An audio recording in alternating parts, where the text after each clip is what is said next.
Live. Okay, I'm gonna go ahead and call the Public Safety Committee meeting to order. It's 9 o'clock. It's Monday, September 14th. All committee members are present, including the administration.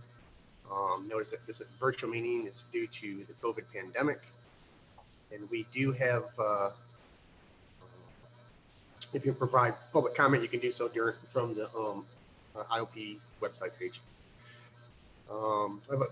First of all, approval of previous month's minutes. I'll make a motion, Ryan, to approve. Yep, those are the minutes of August 10th, 2020. All those in favor? Aye. And now we have citizens' comments. I know we have a few. I don't know if you could go ahead and have those read for the record. No problem. Let me just 1 second.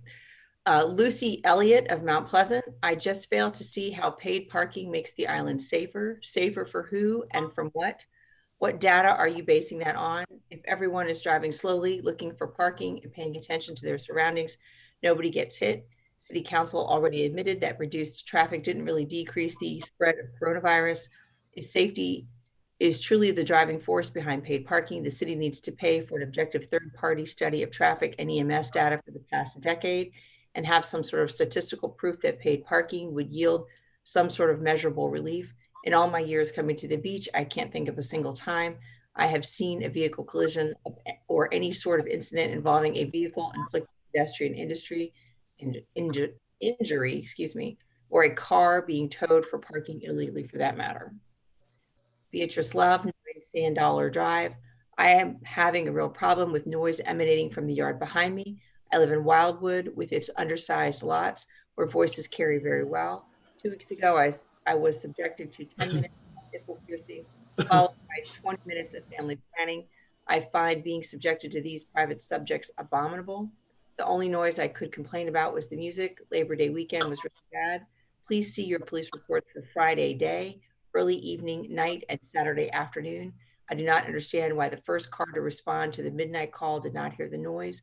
I recorded it while waiting on the second car and will be happy to share it. Please help us with the wording, police understanding, and enforcement of more realistic ordinance in small residential subdivisions.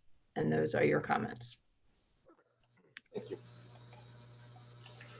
Under old business, we have update on the public safety building rehabilitation project.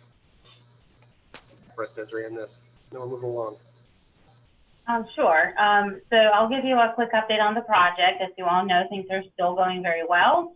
The schedule still has that project being completed in November, under budget and ahead of schedule. So that hasn't changed. We're very excited about that.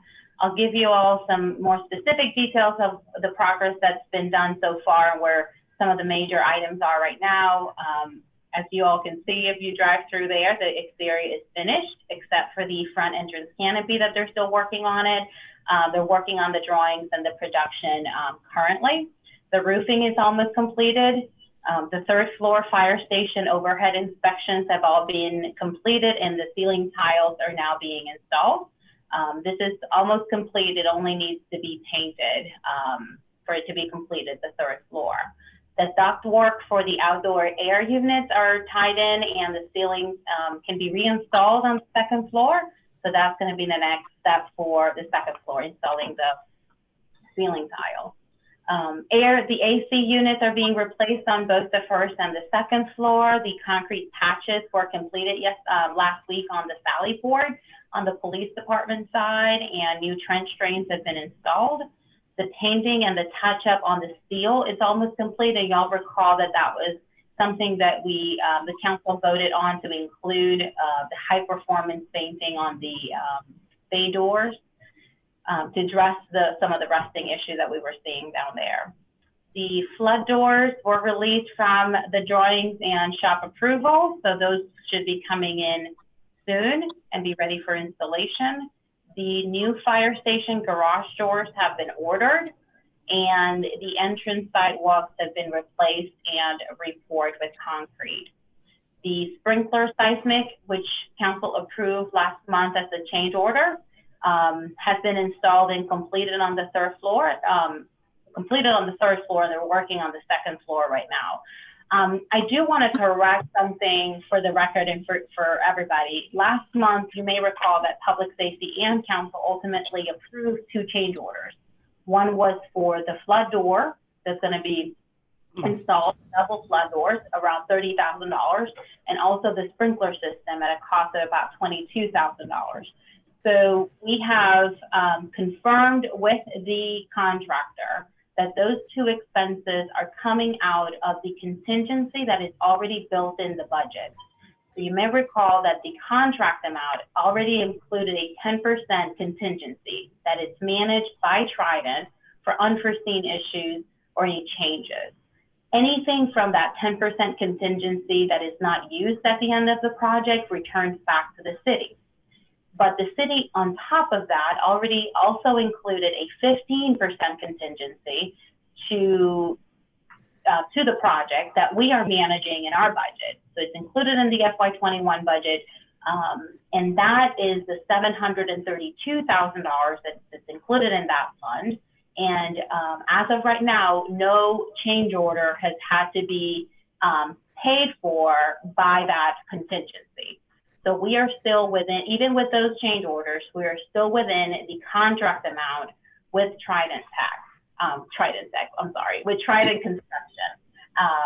So that's just even better news. It is highly unlikely that at this point in the game, we will see another large change order, which means that it could be that by the end of November, when the project is completed, we haven't touched our 15% contingency that we added on top of the contract amount. Perfect. Nice. Good news. It's great to be under budget and ahead of schedule. Perfect. Anybody, any other questions for anybody? Okay. Let's go ahead. One more thing that I wanted to alert you all is that you recall that we entered into a 12-month agreement with Will Scott for the trailers for both police and fire. I asked Chief Graham to reach out to them in the event that we don't need them through January of 2021 if the project is completed ahead of time. But we are in contract with that, so we don't, if we cancel it, the penalty would be the same amount of the same 2 months that we would have it extra.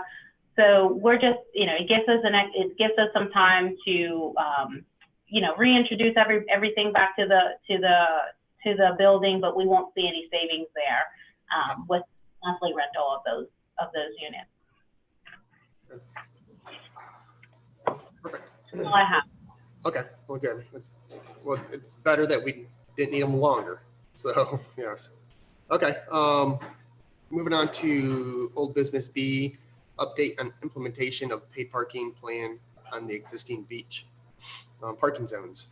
And this has been in the works for a while. And what's the update on this, Desiree? So quick update on that as well. After council approved pursuing the plan last month, we gave the go-ahead to Stuart Day and Stantec to develop the drawings that are going to have to be submitted to SCDOT for the revised encroachment permit.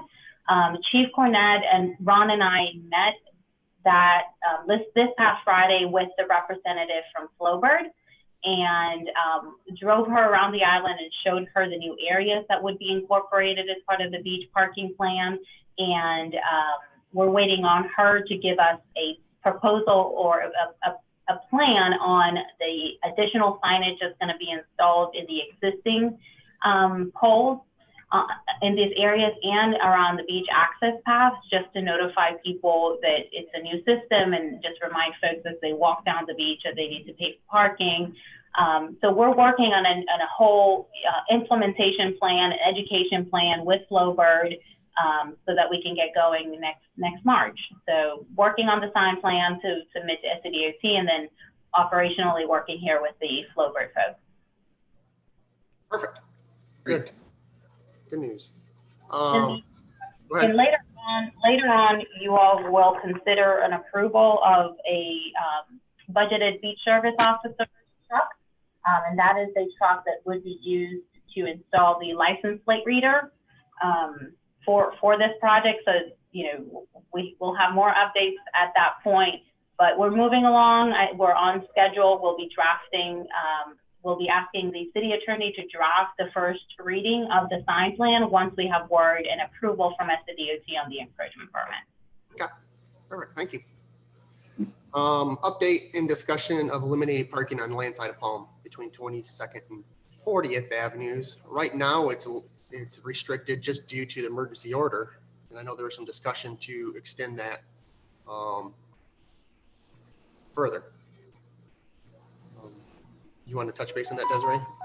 Yes, you know, and the reason why we put this on the agenda after, I spoke with the chair and a couple of other members of council is just for clarity for staff. We feel like we need a little bit more conversation about the goal and the intent of that, because back in June, there was a special meeting where there was a motion that was approved that directed staff to prepare a plan to completely eliminate the landside parking on Palm between 21st and 40th.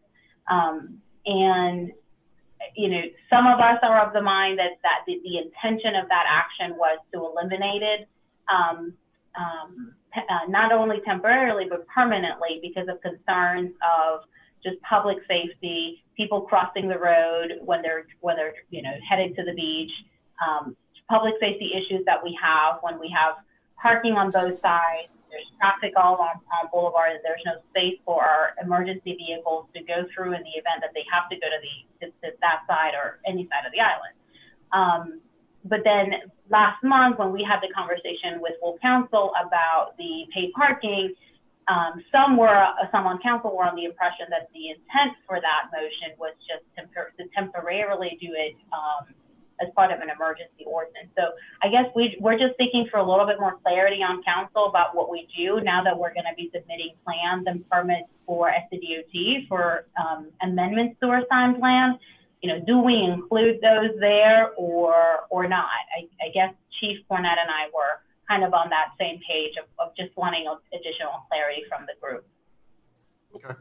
Yeah, and I think the discussion was during the emergency session, right?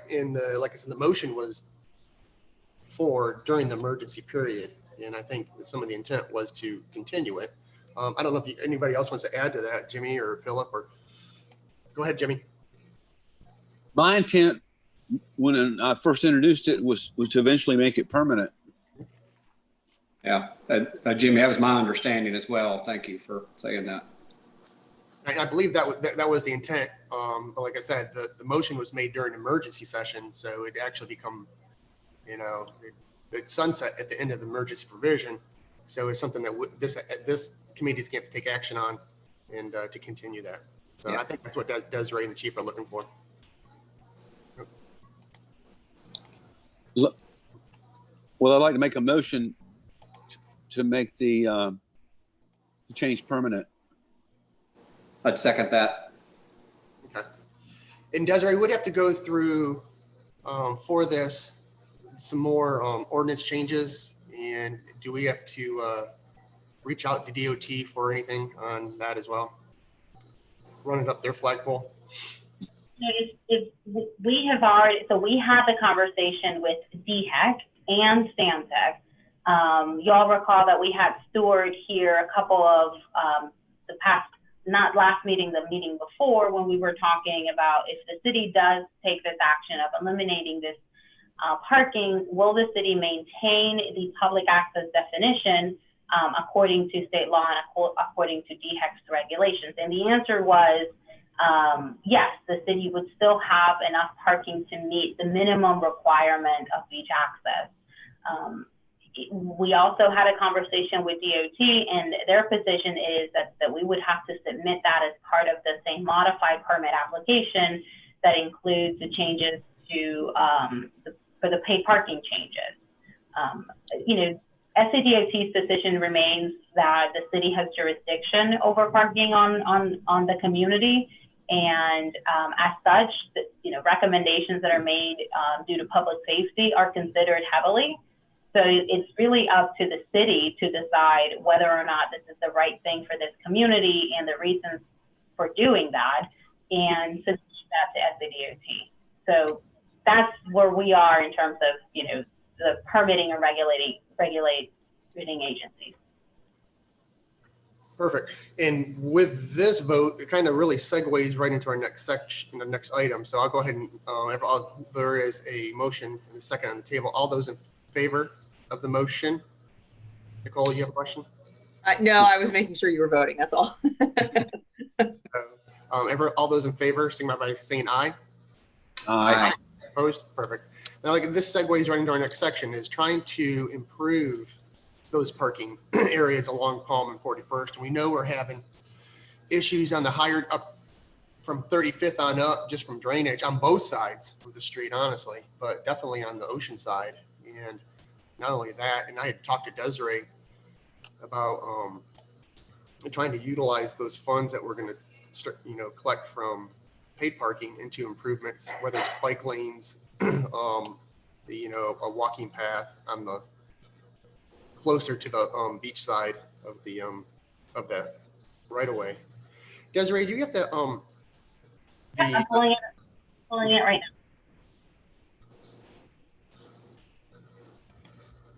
now. This is really what we're trying to envision and try to, like I said, this stuff costs money, and it's come out of our tax, you know, out of our coffers.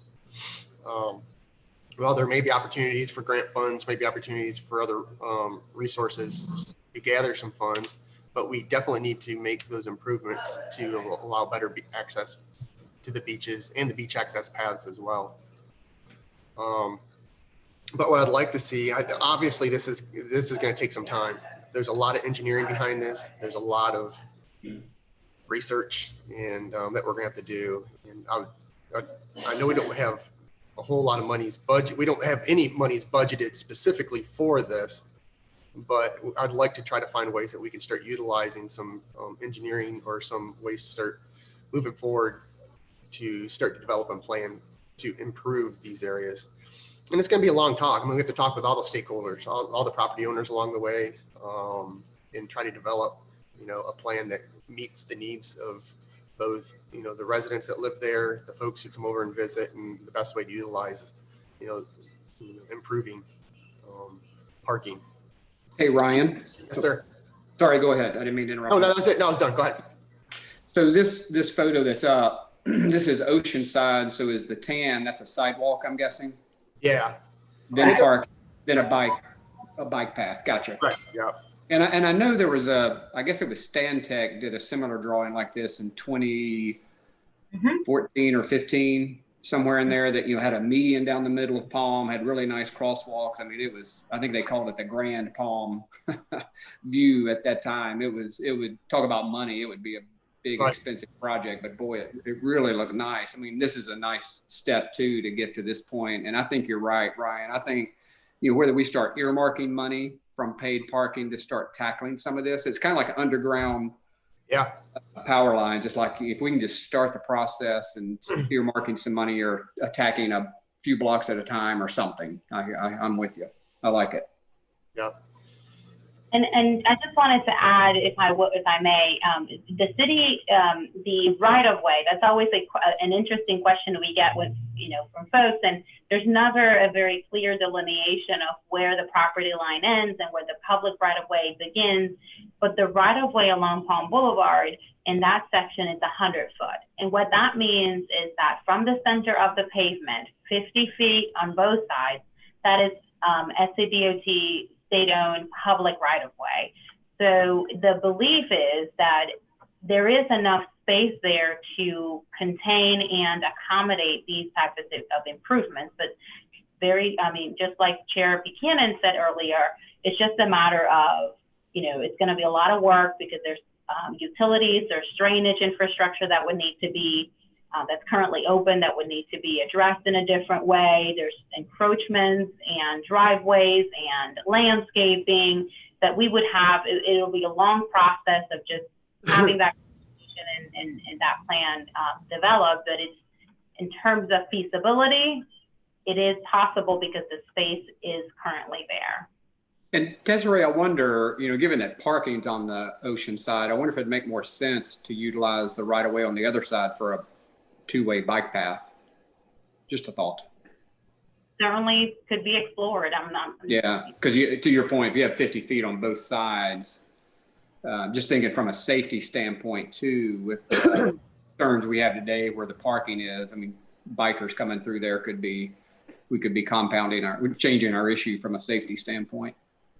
But, yeah, and I think that's certainly a lot of the, all those ideas I think would have to be, sort of vetted through and somebody like Stantec who can kind of come up with different alternatives based on our need and what the city's ultimate goal is to make parking and make traffic in that whole area a lot safer and more inviting as well. So yeah, I mean, I think that those are all possible scenarios to be discussed and studied. Okay. Yeah, definitely. And I think, like I said, go ahead, Jimmy. Well, I think this just opens up a whole world of opportunities for us as city officials, and reaching out, like, immediately comes to mind tourism funds that are, there's been so much discussion about lately that is controlled by the legislature.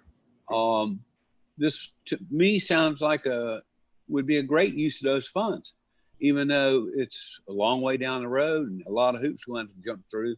Also, it seems like to me it's a good opportunity to get the public behind us, the citizens of Isle of Palms, the residents, and start a fund like Plant a Palm, although this is far more expensive than the Plant a Palm project was.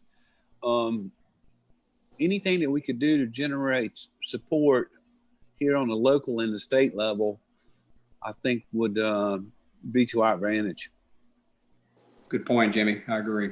Yeah, without a doubt. So, yeah, it's going to be a big endeavor, and it's going to take some time. Definitely the engineering and the design of it, and just trying to figure out utilities and everything underneath the ground. But and it's definitely, while we can save money, I think this project is going to be big enough to where, I mean, it'd take years and years and years in order to do it. We can break it up in sections. But this is definitely one of those situations where we could do a revenue bond specifically for that, with those funds from paid parking going directly to pay for that as well. I think that's something that we could, knock out and get done quicker rather than dragging it out. But like I said, we have plenty of discussion, but it's definitely the first step is really starting to do the engineering behind it, find out what's in the ground and what's there. Perfect.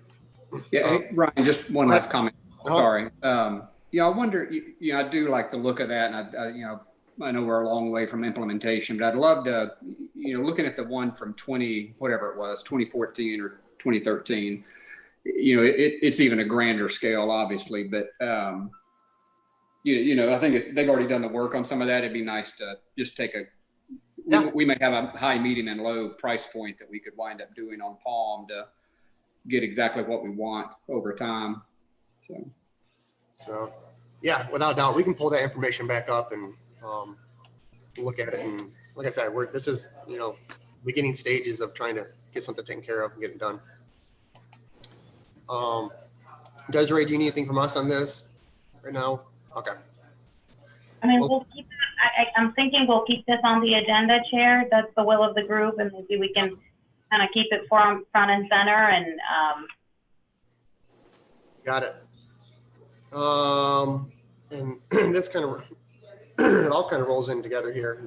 Item E, update on pedestrian crosswalks and intersection safety. And we had brought this up before, and the crosswalks, trying to find ways to improve the crosswalks, make them more visible to the drivers, and just try to increase safety.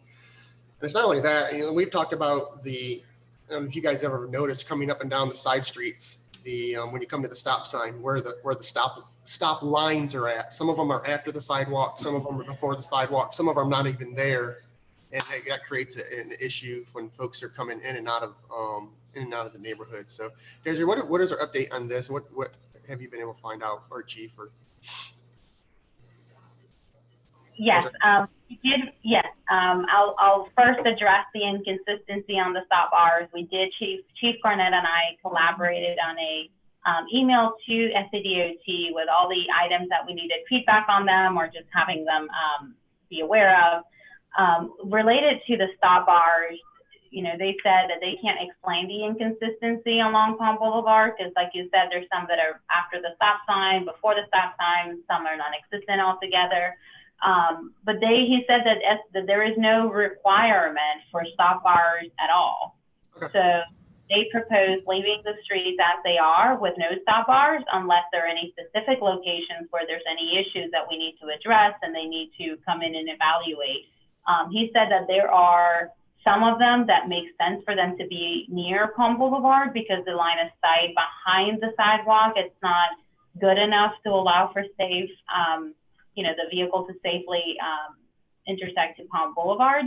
So that's really you know, for us to pick, if there's one that we really need for them to look at, but, you know, they're really not gonna come in and fix, you know, put stop bars on the ones that are not there because it just, it wouldn't be the same on each one, if that makes any sense. Perfect. Yeah, and that was really my concern is why was there an inconsistency among the roads and just out of safety concern. But if they don't have a policy for it, then it's fine. And I can only imagine that probably some of the best, the locations, if they were going to be placed, to be ones near crosswalks. So to make sure people are pulling up and, you know, have a line of sight. Okay.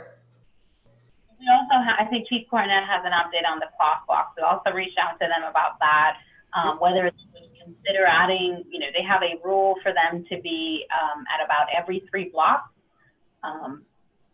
That doesn't necessarily work for us because ideally we would have them in every intersection, but it doesn't seem like they are agreeable to that because it doesn't meet their specific standards. So I know Chief Cornett and had some thoughts about, you know, what could be done to make the ones that we have a little bit more visible. But let him refer to that. Okay. Good morning. Spoke with SCDOT and late Friday. They sent me the only signage that they would probably approve, and it is called a rectangular rapid flashing beacon. Sounds like it is, if I understand it correctly, when a pedestrian gets there, they press it, it starts flashing the light. But in order for us to get that, it is not something that SCDOT has already gotten approval for. Somerville and Folly Beach currently use them. So those are some examples that we could look at, but we would have to apply through the Federal Highway Administration first. And then we would still have to go through DOT for the encroachment permits, and they would tell us where we could put them. But they're basically kind of what we were talking about, where it's the rectangular pedestrian walk sign. And once the lights start flashing, they kind of flash in patterns and they're yellow to kind of give everybody caution that pedestrians are crossing that walk at that point. I've got the pull up here. It could be done. We're just gonna have to apply for 2 different things with 2 different organizations. And then it does require, DOT will require a traffic study in all the locations that we're putting these to be. And they're wanting to look at crash history, vehicle counts, pedestrian counts, and then why we think it's important, but nothing that we've not done before. We can just circle back and do it all again and apply. I think we've got a good shot. If 2 cities have already been approved through Federal Highway Administration, I don't see that we have any concerns there. And then the study is just going to be something that we'll have to look into so that we can get the encroachment permit for them. Okay, perfect. So I'm not sure. We know that those other 2 cities actually applied. Yes, they've actually already got them, put them in. Since DOT recommended them to look at, I'm going to assume they went through all the process for it. Okay, perfect.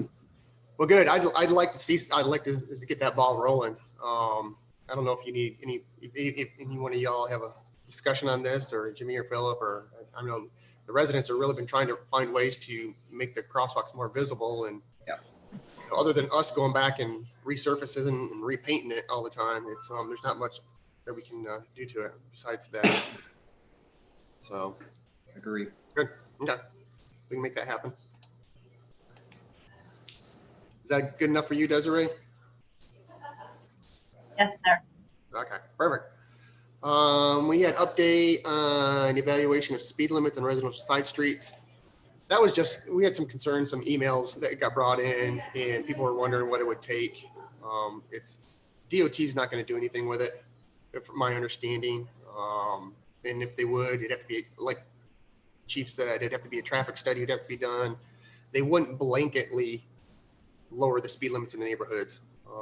So we just have to, but then there'd be more signage as well. So we just have to be more aware of it, and Chief's gonna, stay on top of enforcement. And other than that, there's not much we can do with, on those state-owned roads that we can lower. Desiree, do you want to add anything to that, or?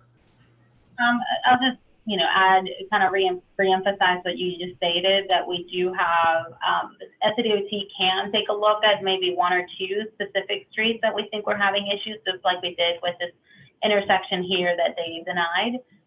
But if the city is looking for an overhaul of all speed limits on every residential street, then that's just too onerous and expensive for them to do, and the city would have to hire an engineer to do a full-on traffic study, and they're not going to do that, so that would be an expense to the city. Right. So if there is, if there's any resident that's particularly concerned with the traffic in their specific street, and it's become a problem, and we have a record of that being a problem with speed limits violations, then we can certainly approach that to SDOT. Right, and I think the biggest concern, questions started rolling out after a heavy beach day, an afternoon thunderstorm popped up, and people trying to evacuate or trying to leave the island and just speeding up and down the side streets. And, I think their inquiry was really just, what is the speed limit, and, is there what possibility is there to change those? And DOT kind of told us there's not, so right now, but okay. Discussion of where we at, G, of front beach loading zone and parking. So as you guys know, there's some front beach on the Ocean Boulevard. There's loading zones there, and they're only used obviously just for certain periods of the day, and then after that they're really open. And I was talking to some of the business owners up there, and they would really like to see, those loading zones become parking zones for people who are coming to the restaurants or coming to different, places on the front beach or the stores. And it takes up, those loading zones, there's basically 3 individual areas, but they take up a lot of parking that can be utilized for, residents or, vacationers or people coming to the island. And I had Desiree was looking into that, and I think Chief was looking into that as well. What's the update on, working towards making those more available parking, Desiree? I'm going to let Chief Cornett give us an update on that. This is in his court, and he'll be able to answer that question better than I can at this point. I know that he has assigned some folks in his department to work and get some pricing on that. Chief? Got it. We've reached out to several companies trying to get a quote, and several of them have kind of told us they're not involved in that. So we've got to find a company that specifically deals with putting those signs out or those markings out, which we can do. I think we've got a lead now, somebody that we're going to follow up on, somebody we've used in the past, just to make sure that we're doing all of it correct through our procurement policy. I can talk, I promise. The other thing that I think we should look at would be that if we're going to put a parking area that is loading zone during certain times, it might be prudent on the city to explore an ordinance that would kind of specify that, so that any violations could be written under that. I think ultimately we could write them under no parking, but to strengthen that for court purposes, I think an ordinance, and I'll come back at the next meeting with a proposed ordinance if that's the will of the committee. Have you reached out, or had your folks reached out to the business owners and found out what times they're utilizing the parking zone or the loading zones, or? Not yet. Our first approach was to find a company that we knew would come on board to do this. And once we have that lined up, because what I've learned is if we go talk to businesses first, and we don't have all that lined up, then we're going to be, well, they said they were doing something and they're not doing it. Okay. We wanted to be able to, as soon as we could, have all that information to move forward as quickly as possible. Perfect. Jimmy, Philip, anything? Nope, good idea. Update on Wild Dunes emergency exit. Perfect. There we go. What do you got for us, Desiree, on this? Yeah, so we have you all recall that Wild Dunes reached out to us about requesting not necessarily approval, but stating that they had some concerns about not having an alternate exit in the event that access to Palm Boulevard is limited due to an accident or any type of accident. But we, as you all know, we met with Dave Canalsi, we met with the owners of Wildwood, and we wanted to, they received approval from SCDOT to do this emergency exit. And part of the agreement that the city had with the group was to ensure that the keys to that emergency exit was only going to be, had by Chief Cornett and Chief Graham.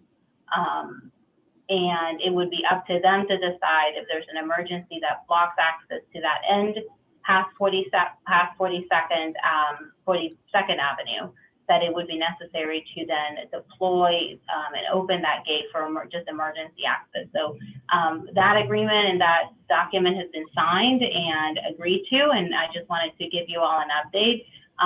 In the event that the Wild Dunes don't agree to the terms of this agreement, then the city would notify council of that, but we don't believe that that would be an issue by the fact that the only two keys will be held and controlled by the city. And when is work expected to start on that? I don't have an estimated construction date on that. Hey, sorry, Jimmy, go ahead. Have we kept the residents of the Wildwood subdivision up to date on all of these particulars?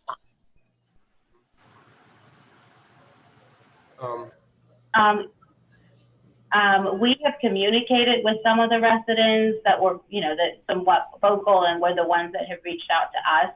And actually one of the residents was the one that suggested that we memorialize just by having council involved, understanding expectations and understanding, the rules of how that is going to be operated, just so that there's some sort of accountability to ensure that is the way that it's going to be used.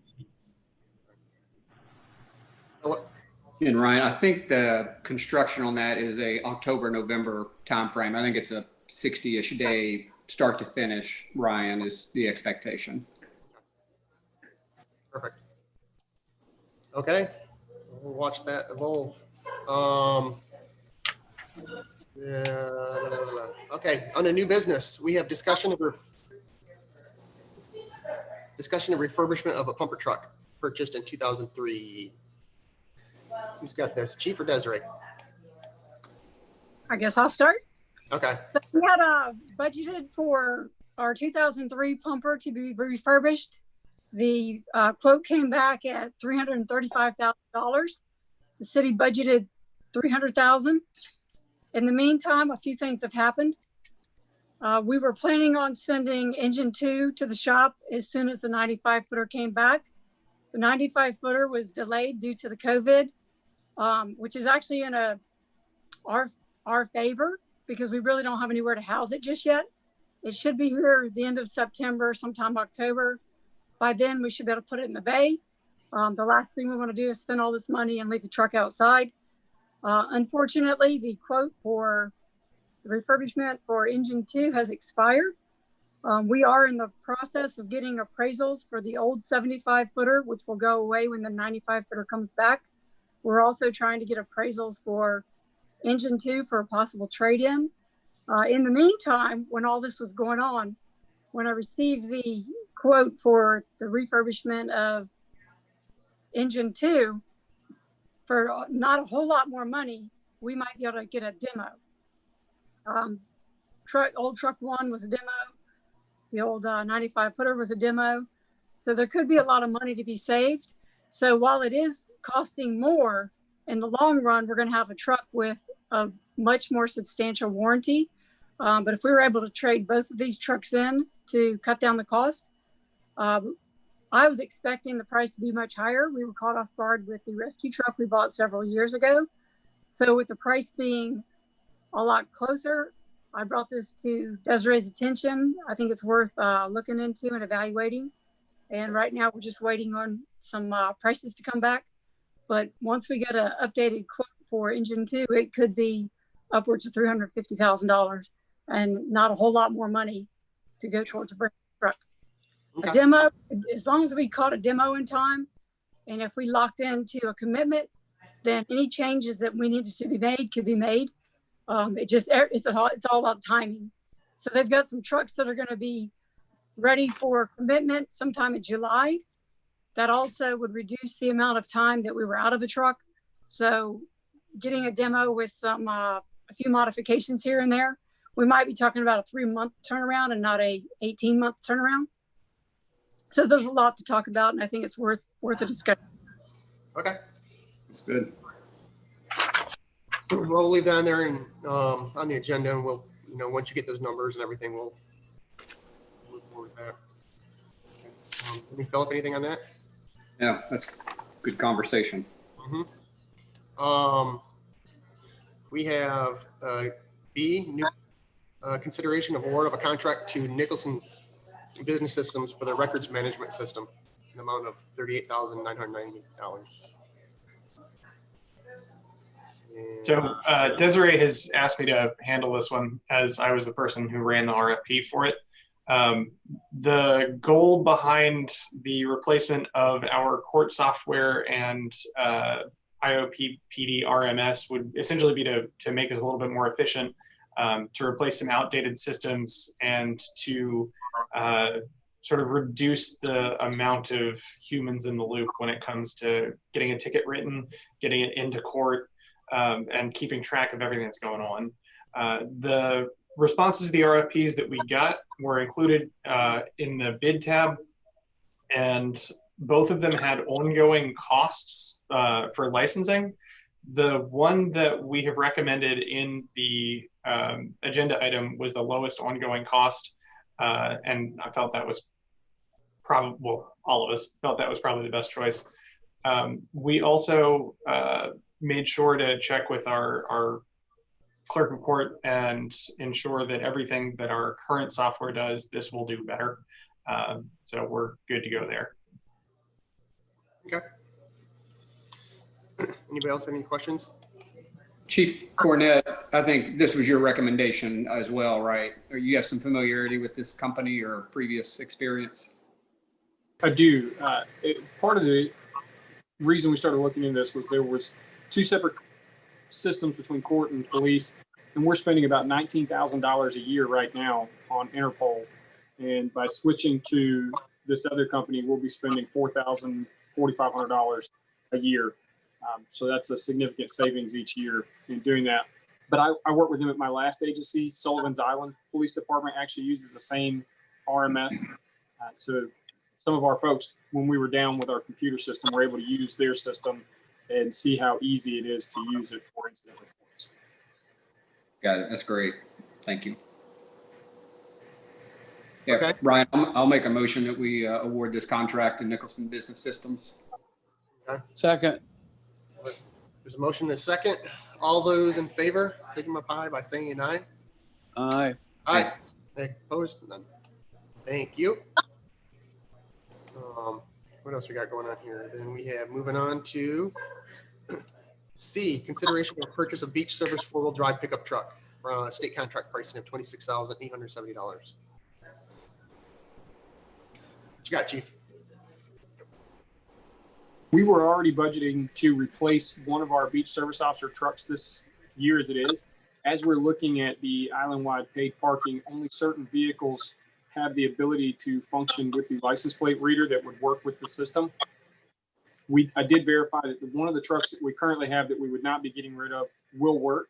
And the two that are on here will also work. My recommendation would be the Dodge Ram. It's a little bit cheaper, and it's still a significant truck that will work just fine for what we're using it for. Okay. Anybody have any questions for the chief? We can have a motion for the consideration. Motion to approve. Second. All those in favor? Aye. Aye. Opposed? All right. Unanimous in favor. Thanks, chief. Discussion of entering into mutual aid agreement with the city of North Charleston in the town of Somerville. Obviously, we don't have one right now, and I know you've had sent some help up their way, so it'd be good to have one. That's all it's about. We've learned over the last few months how important these are with everybody in the area, so we're trying to get that taken care of. Okay. So you can have that. We'll have that for council, or we'll vote on it? Correct. Okay. It'll Got it. go for all of council. Okay. Perfect. Then E, discussion of adding handicap parking on 42nd Avenue. This is actually got added to the agenda due to some of the discussion we had at Real Property and the improvements for handicap access there. And there's some parking down there. I think there's only one handicap parking spot, and trying to make it more handicap accessible, and what it would take to add an additional spot there, or what you need, the steps and hoops that we need to go through in order to make it happen. So I'm not sure if Desiree's still on, but what she had found out with that. And Ryan, what's our timing? What's timing on this project? Any idea? Or are we still in the discovery phase? We're still in the discovery. Yeah. Okay. Oh, you mean the beach, the improvement to the path? Yeah. Yeah. So we went through and we're trying to make some changes to it to where it's not, as you know, in Real Property, the new walkover went through a lot of the vegetation, the dune line, and we're trying to preserve that and trying to look at different alternatives for that path to make it, still a better handicap accessible beach access path, but still being able to utilize it as a emergency access as well. Got it. So we're still in the research of it. Okay. Thank you. We're pulling back some more numbers for it. But if that's going to be an improved handicap access spot with only one handicap parking spot, we need to look at trying to find ways to, make it more accessible for those who want to utilize that area. Okay. I don't know if anybody has any discussion or want Jimmy or Phil or Chief, you have anything on this? Not yet. I was just going to say, I'm not sure where we stand with it, but I'll make sure that we follow up with it and we get you a response so that we know where it's at. I'm sure we're not going to have much of an issue adding some handicap parking spots down there. I don't see any issues that I could foresee with that. Okay. We'll see what, again, working with DOT and going through those hoops and trying to figure out what it's going to take. Let's see what it takes to do it. Let's go over highlights. Chief Graham. Okay, the fire department responded to 101 calls in August, which is considerably down. We've actually been down since April, May, June, July, and August from previous years. We're still continuing to monitor the COVID and our personal protective equipment inventory and resupply as necessary. Our personnel are continuing to take all precautions necessary while on call. We've been working with Trident Construction to make sure we're on the same page. On the first, the fire department responded to, we were assisting with preparing for the tropical storm that was heading our way. We got lucky on that one. On the first, responded to a 3-car motor vehicle accident on the connector. One person was treated and transported to the hospital. The other 2 are okay. We also had a tree fall on an SUV during the storm. No one was injured. On the 8th, we responded to a motor vehicle accident on Palm. 2 people were treated and transported to a local hospital. quite a few house fires. Fortunately, nothing too terrible. We had on the 12th, we had a structure fire on Waterway Boulevard that was traced back to air conditioned equipment. We also had a lightning strike. We also assisted Sullivan's Island with a fire as well.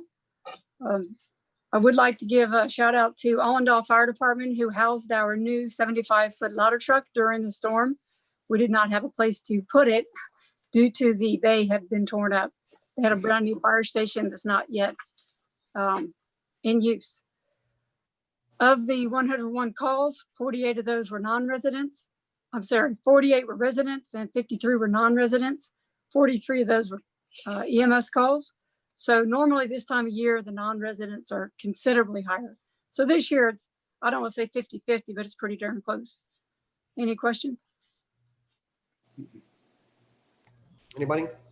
Hey, Ron, I don't think either report was in our packet. Can we make sure we get both the chief's reports? Yeah, I can follow up with those. Okay. For sure. Thank you. Yep, appreciate that. Thank you, Chief Graham. Sorry. Thanks, Chief. Yep, thanks, Chief Graham. And those lightning strikes can be a pain. We had a storm a couple weekends ago, and it took out everything in two of my houses. I mean, really? all the boxes, TVs, internet, all my router. It was, yeah, pool filter, pool light, pool. I mean, it was a few $1,000s in damage. So, well, I got real lucky because the lightning had entered the home through the roof near the chimney and made all kind of damage all the way down. But we got real lucky. Yeah, no doubt. Chief Cornett? Police department had 1,512 calls for service during the month of August, 47 arrests, 127 incident reports, and 161 charges. Of significance, I would say that there were 9 DUIs in the month of August, which our DUIs are higher this time of year than they were last year. And our disorderly conduct charges are also higher than they were last year. And that's got to do with a better presence on the beach too, I believe.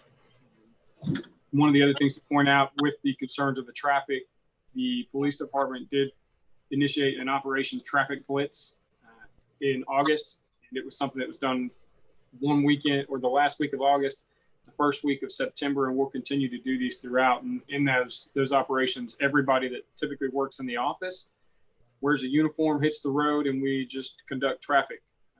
It's good to get us out of the office and still do police work, and it also addresses the concern of traffic violations in the community. Other things I wanted to bring up, the drone grant was denied, but that was something that council had already approved funds for if it did not get approved, so we'll move forward with that. But with that, I haven't had a chance to talk to Ms. Fregoso yet, but this morning I was advised that there is another grant that is available that we have been speaking with the state with in reference to applying for the replacement of our LSVs. Right now we have 4 LSVs. The 2 that we use for the beach are down and inoperable. We did just purchase the Polaris. It should be ready this week, but that's going to leave us with 1 vehicle that's available for beach patrol next year. My recommendation would be that we move forward with the grant to try to obtain another UTV, another Polaris to use on the beach. We only have 3 weeks to get that paperwork in. That's the downside to it. That'll give us the ability when the season starts to have more vehicles on the beach. We have 2 vacancies right now that we're moving forward with trying to fill, and I think that's it for the police department unless you have any questions. I don't. Anybody? Hey, Chief, what about the ability to get stuff from your federal surplus inventory? Any update on that? I know we got the one Humvee, or is any other things, whether it's ATVs? I can imagine those things are gonna be ragged though. They are. That's the hard part. We've looked at a couple ATVs, but typically when you get one of those from the military, they've made good use of it. Okay. But we're still looking every day. I've even looked at drones on there because sometimes you can land a drone. Okay. But we check each day to try to get these different equipments. We do have the generator and the Humvee. And by the way, the Humvee is being painted right now by a company that's donating it, the paint. Perfect. Nice. Okay. Let me scroll all the way back up to the top. Our next meeting date is October 5th, Monday, October 5th. Anybody have any problems with that? No? Make it happen. Okay. Make it happen. Yes. Okay, motion to adjourn. Motion to adjourn. Second. All in favor? All right. Aye. Nine- 55. You got it. Thanks, everybody.